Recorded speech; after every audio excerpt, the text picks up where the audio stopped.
আমাদের এই ক্লাবের পুজোতে, দুর্গাপুজো, কালী পুজো, লক্ষ্মী পুজো, তো এই সবে পুজো ছাড়াও বাঙালির যেটা খুব প্রিয় আড্ডা, আমরা প্রচুর আড্ডা দিয়েছি এবং অবধারিতভাবেই সেই আড্ডায় উঠে এসেছে ভূতের গল্প, ভৌতিক গল্প।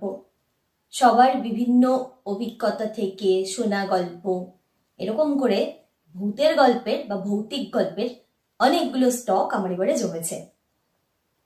অনেকদিন আপনাদের শোনাতে পারিনি, এবার থেকে চেষ্টা করব নিয়মিত আপনাদের আবার নিত্য নতুন স্বাদের গল্প শোনাতে, যেগুলো মানুষের জীবন থেকে উঠে আসা, মানুষের অভিজ্ঞতা লব্ধ।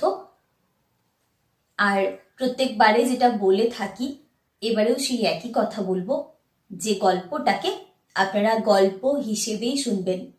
ভূত আছে কি নেই সেটা তো বিতর্কের বিষয়, সেই বিতর্কে আমরা যাচ্ছি না, কিন্তু ভূতের গল্প শুনতে আমরা সবাই খুব ভালোবাসি। কাজেই আশা করি বিভিন্ন মানুষের থেকে শোনা এই যে গল্পগুলো, তাদের জীবনের যে বিভিন্ন অভিজ্ঞতার গল্পগুলো আমি আপনাদের বলি, সেগুলো শুনতে আপনাদের ভালো লাগে। কেমন লাগে নিচে অবশ্যই কমেন্ট করে কিন্তু আমাকে জানাবেন শোনার পর। তো আজকে এখন যখন আমি আপনাদের গল্পটা শোনাচ্ছি, রেকর্ড করছি, তখন কিন্তু রাত 9টা বাজে এবং আমার এই এত বড় ফ্ল্যাটে আমি একদম একা, কেউ নেই বাড়িতে, সবাই যে যার কাজে বেরিয়েছে। এরকম একটা সময়ে আমি সেই একটা অদ্ভুত ভূতের গল্প বলতে যাচ্ছি, যেটা কিনা এরকমই একটা বাড়িতে ঘটা ঘটনা। পুজোর সময় অনেকেই অনেকের অভিজ্ঞতার কথা বলেছেন।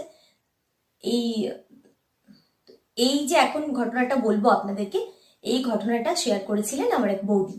সেই দাদা সরকারি চাকরি করেন এবং চাকরি সূত্রে বিভিন্ন জায়গায়, ভারতবর্ষের বিভিন্ন জায়গায় তিনি ঘুরেও বেড়ান, দেশে বিদেশে বিভিন্ন জায়গায় ঘুরে বেড়ান। যখন তারা প্রথম মহারাষ্ট্রে আসেন, দাদা যখন ট্রান্সফার হয়ে মহারাষ্ট্রে আসেন, স্বভাবতই ওনারা থাকার জন্য কোয়ার্টার পেতেন। এরকমই একটা তখনও মানে ওনারা যখন আসেন এখানে পুনেতে, তো তখন পুনে এত ঘিঞ্জি ছিল না, অনেকটাই ফাঁকা ফাঁকা ছিল। বেশ অনেক বছর আগের কথা বলছি আমি। ওনাদেরকে যে কোয়ার্টারটা দেওয়া হয়েছিল, সেই কোয়ার্টারটার পেছনে বিস্তীর্ণ ফাঁকা জায়গা ছিল, আর কোয়ার্টারটার সামনে ছিল আর আরেকটা কোয়ার্টার, আর একটু দূরে বোধহয় আরেকটা কোয়ার্টারে কেউ থাকতো, আর ইতিউতি কিছু কনস্ট্রাকশনের কাজ চলছিল, ভাঙা জিনিসপত্রের টুকরো এটা ওটা।